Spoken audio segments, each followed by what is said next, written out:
Pessoal, estamos aí mais uma vez. A gente vai começar a falar agora sobre a segunda lei de Ohm, tá? A gente já abordou a primeira lei de Ohm, tem até uma lista de exercícios que eu estou esperando vocês para me mandar. Já teve alguns que já começou a trocar uma ideia comigo aí, de dúvida em alguns exercícios, eu estou ajudando alguns já. Estou aguardando isso aí. E na segunda lei de Ohm, por quê? Porque a gente já começou a falar sobre eletricidade predial, a gente está fazendo instalações elétricas prediais. E a segunda lei de Ohm ajuda a gente a determinar o quê? O cálculo dos condutores de cada circuito. Vocês já analisaram aí, a gente já começou a fazer algumas medições, vocês viram que a gente tem correntes diferentes, mesmo a nossa fonte de tensão sendo ali 220 volts.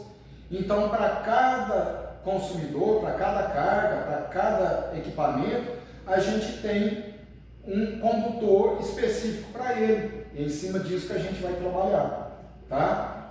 Então, esse camarada aqui, George Simon Ohm, vocês já viram que ele foi o cara que estudou sobre resistência elétrica, né? Tanto que a unidade de medida em ohm é homenagem a ele, tá? E ele concluiu nessa segunda lei dele que a resistência elétrica ela é principalmente dependente de 4 fatores. Quais são esses fatores, pessoal? Comprimento do condutor é o primeiro item. Você tem uma carga que você vai ligar a 10 metros de comprimento, 20 metros de comprimento, 30 metros de comprimento, 40 metros de comprimento. É o mesmo condutor? O mesmo condutor vai ser suficiente? Essa distância vai determinar alguma coisa no seu circuito. É isso que a gente vai estudar. A área da sua seção transversal. Qual condutor é específico para cada situação que eu falei aqui de comprimento do circuito, por exemplo? Um fio de 1,5, 2,5, de 4, de 6. É isso que a gente vai definir. O material que o condutor é feito. Isso é muito importante. E a temperatura do condutor, principalmente a temperatura ambiente a 20 graus Celsius. Tem muita tabela que a gente trabalha assim, tá? Então tá aqui, ó. Observe bem o primeiro item, pessoal. Vem comigo aqui, presta atenção. Influência do comprimento do condutor. É isso que eu tenho que prestar atenção. Eu tenho 3 condutores, um de comprimento L, outro condutor de comprimento 2L, ou seja, 2 vezes o comprimento do primeiro, e eu tenho um outro condutor de comprimento 3L, ou seja, 3 vezes o comprimento do primeiro. A seção transversal de todos aqui, ó, é o mesmo, é a mesma seção transversal. Qual é o resultado que isso me dá? Presta atenção. O primeiro, que é o comprimento L, ele tem uma resistência R, tá?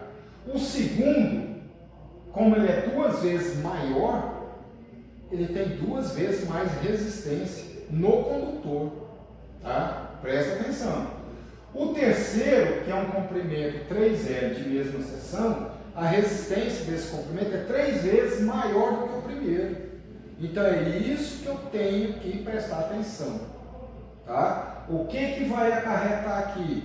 Minha queda de tensão lá no circuito terminal, onde está a minha carga, que pela 5410 não pode ser maior que 4%. É isso que eu tenho que prestar atenção. E é esse tipo de conta que a gente vai fazer, tá? Então, analisando essa situação aqui, o que o nosso amigo concluiu?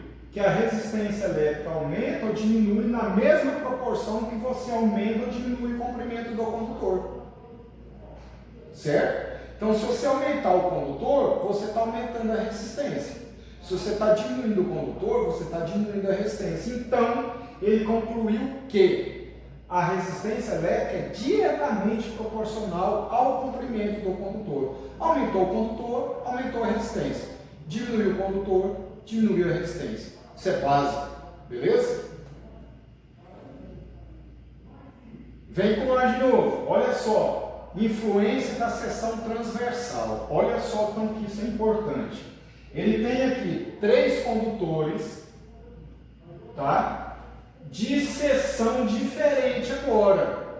Esse aqui tem uma seção S, esse daqui tem uma seção 2S, ou seja, 2 vezes a bitola do primeiro, e o terceiro é 3 vezes a seção do primeiro, tá? E o comprimento deles é o mesmo, tá? Aqui, ó, o comprimento deles é L, é o mesmo comprimento.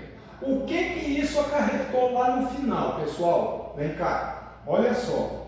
O primeiro circuito que tem, o primeiro condutor que tem um diâmetro S, ele tem uma resistência R, tá? Você pegou outro condutor de mesmo comprimento, porém bitola dobrada, olha só a resistência, diminuiu pela metade. Prestou atenção? Se você pega outro condutor de mesmo tamanho e você aumentou a bitola dele 3 vezes, a sua resistência diminuiu 3 vezes. Certo? Então, o que o nosso amigo concluiu em relação a isso? Que a resistência elétrica diminuía à medida que você aumenta a seção do condutor. Tá? Então, se você, como se diz, numa linguagem popular, você engrossa o fio, você diminui a resistência.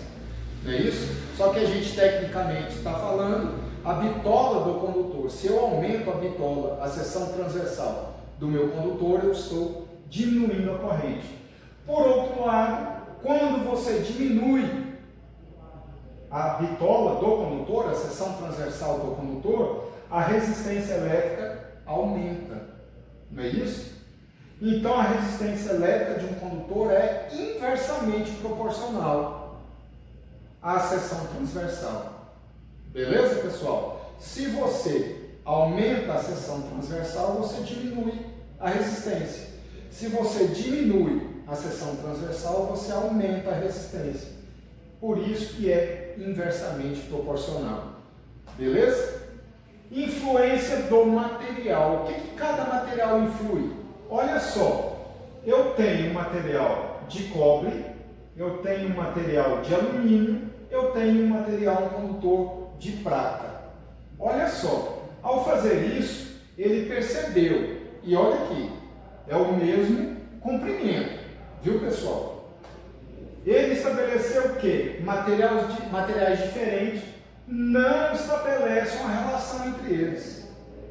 Você não tem uma tabela, eu usei um cobre, eu usei uma prata, eu usei um alumínio, você tem uma tabela. Não existe isso. Ele não tem relação entre eles. Mas o mesmo material percebeu que a resistência tem sempre o mesmo valor. Ou seja, se você pega o mesmo material, a mesma bitola, o mesmo comprimento, você vai ter sempre o mesmo valor de resistência. É isso que ele quis dizer aqui. Então, a partir dessas experiências, ele estabeleceu o quê? O constante de proporcionalidade, que é denominada de resistividade elétrica. É onde a gente quer chegar, tá? Então, olha só, você deve estar sentindo falta do quarto fator, que a gente falou sobre temperatura. Então, quando a gente estudar a resistividade, a gente vai falar sobre a temperatura numa constância de 20 graus Celsius. Então, olha só, a unidade de medida da nossa resistividade é ômega por milímetro quadrado dividido por metro, beleza? A resistência de um condutor é diretamente proporcional ao produto da resistividade. Olha só, é diretamente proporcional ao produto da resistividade específica do seu comprimento e inversamente proporcional à sua área da seção transversal. Tá? Então, olha só. Então, matematicamente, a gente tem a resistência, o coeficiente de resistividade, que é esse que a gente está falando, vezes o comprimento do circuito dividido pela seção. Aqui, ó. A resistência, que é expressa em ohms, tá? O L, que é o comprimento do seu circuito, em metros. Falou, pessoal? O S, que é a seção transversal, é o condutor que você está utilizando, que é em milímetros quadrados. Tem que prestar atenção nessas unidades de medida, tá, pessoal? Para a gente não bagunçar. Então essa seção quadrada aqui se o seu cabo é de 1,5, se é de 2,5, se é de 4, se é de 6, se é de 10 milímetros. É esse valor que você vai colocar aqui na sua conta, tá? E o FI, que é o que? A resistividade elétrica de cada material, tá? Então, olha só, o que a gente mais vai utilizar é o cobre, tá? E instalação elétrica predial, alguns a gente vai ter o alumínio. Então, aqui são os dois que a gente mais vai utilizar. O cobre, tem alguns escritores que já até colocam isso aqui de forma reduzida, 0,0172, tá? A gente vai trabalhar nesse valor, tá bom, pessoal? Na maior parte dos materiais, a gente vai falar da temperatura. Significa o quê? Maior redução de resistência elétrica. Isso acontece porque o aumento da temperatura leva o quê, pessoal? O surgimento de agitação de partícula. Teve um aluno aqui essa semana que a gente mediu uma lâmpada que tinha acabado de desligar, a lâmpada estava muito quente. A resistência dela o quê? Caiu, justamente por causa disso. Ó. Reduz o valor da resistência por causa de quê? Dessa agitação das partículas, tá? Que constitui o material e aumenta o que? As colisões entre elas. Beleza? Então, com esse exercício aqui agora, a gente vai resolver esse exercício para vocês começarem a encaixar isso aí. Tá bom, pessoal? Então, olha só, a linha que transmite energia elétrica da caixa de relógio até uma residência, tá aqui, ó, a caixa de relógio até a residência, consiste de 2 fios de cobre. Ele já deu essa informação, por quê? Tá aqui, ó. A gente vai usar esse coeficiente, tá bom? Com 10 milímetros, 10 metros de comprimento, ou seja, cada condutor aqui, ó, do padrão até lá dentro é 10 metros, são 2 fios de 10 metros, tá? E seção reta da área de 4 milímetros quadrados, tá? Esse aqui é a seção do condutor. Considerando que a resistividade elétrica do cobre é 0,072, que eu falei, alguns escritores utilizam já de forma reduzida, simplificada. Então ele quer saber o quê? Calcule a resistência elétrica R de cada fio desse trecho do circuito, ou seja, lá do padrão até lá dentro do quadro de luz, do quadro de distribuição, que são 10 metros, certo? Se a potência fornecida a essa residência for de 10.000 watts, a uma tensão de 220 volts, calcule a potência dissipada, a potência P, nesse trecho do circuito. Vocês entenderam o que ele pediu? Lá do padrão até lá no quadro de distribuição, ele te deu o comprimento, ele te deu a seção do condutor, ele te deu a potência, ele te deu a tensão. Ele quer saber a potência dissipada só do condutor, lá do padrão até lá no quadro de distribuição.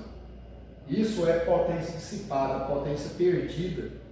É isso que a gente vai estudar na segunda lei de Ohm. Falou, pessoal? Vou gravar outra aula, a gente resolvendo o exercício aí. Tchau, obrigado!